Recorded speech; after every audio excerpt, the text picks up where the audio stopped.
There's a big mistake that people fall into when they argue against the historical reliability of the Bible.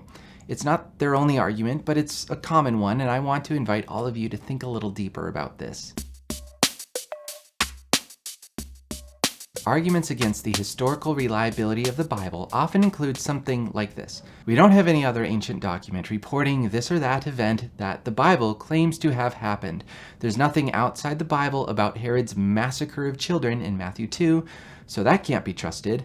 There's nothing outside the Bible about the exodus of slaves from Egypt, so that can't be trusted. It's a lack of corroborating evidence. It's a lack of other sources apart from the Bible confirming the stories that are told in the Bible. The assumption here is that certain stories, particularly the dramatic ones like devastating events or powerful miracles, would have been mentioned by at least some other ancient writer if they really happened. The fact that there is no other ancient source telling us about these stories is used as evidence that they are not true. I'm convinced this is a bad assumption, and I'll explain why in a moment. But I do want to at least recognize that it does sound intuitive. Our modern experience tells us that when something significant happens, people write about it. News reporters pick up on it and publish their content.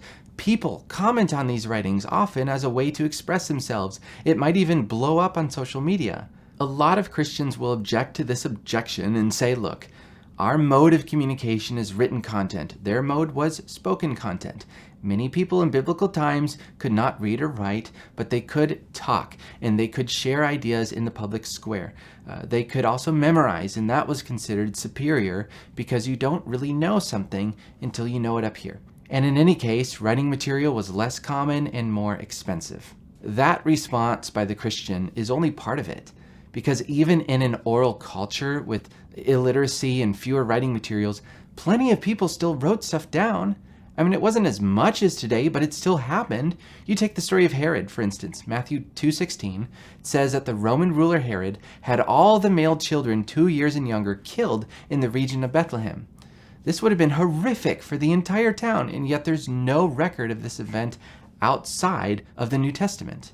The New Testament scholar Clint Arnold, in the Zondervan Bible Background Commentary, he has this to say: only 123 men returned to Bethlehem from the Babylonian deportation, and it appears not to have grown beyond a small village of perhaps 1,000 people at the birth of Jesus.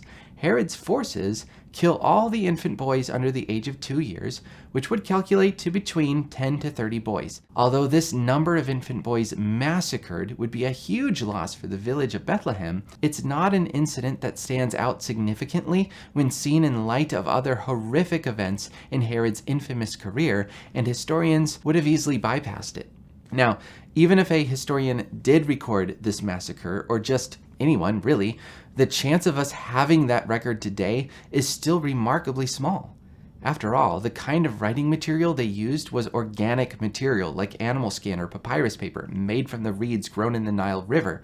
This material typically lasted only a couple hundred years. So in order for the writing to survive, someone would have needed to take the initiative to buy new writing material and copy the original by hand. Nobody's going to do that for the journal of some insignificant person who died 80 years ago. Nobody's going to do that for a rotting article of the Bethlehem Daily that their grandpa used, if that was even a thing. But even if that did happen, it would need to happen again and again and again until at least one copy of it reached the modern era.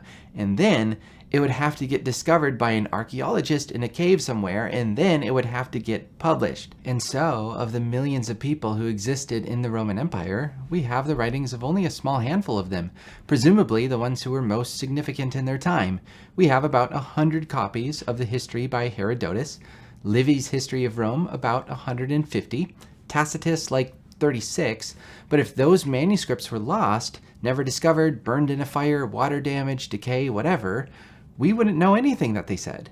And this is the case for certain writings we know once existed because they are talked about by other ancient writers, but we haven't found any copies, and we don't know even if they exist anymore. These authors, by the way, tended to focus specifically on the rise and fall of kingdoms, various battles, and political concerns, We wouldn't expect them to talk about the rumors of Bethlehem that a virgin gave birth to a son, or that blind Bartimaeus experienced a miracle from a Jewish rabbi.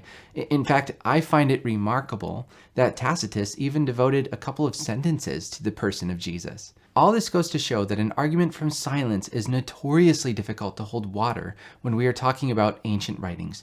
We cannot suggest that something in the Bible isn't true because it never appears in other historical work. Our only option is to work with what we have, not to complain about what we don't have. In this video, I'm not claiming to prove that the Bible is historically accurate.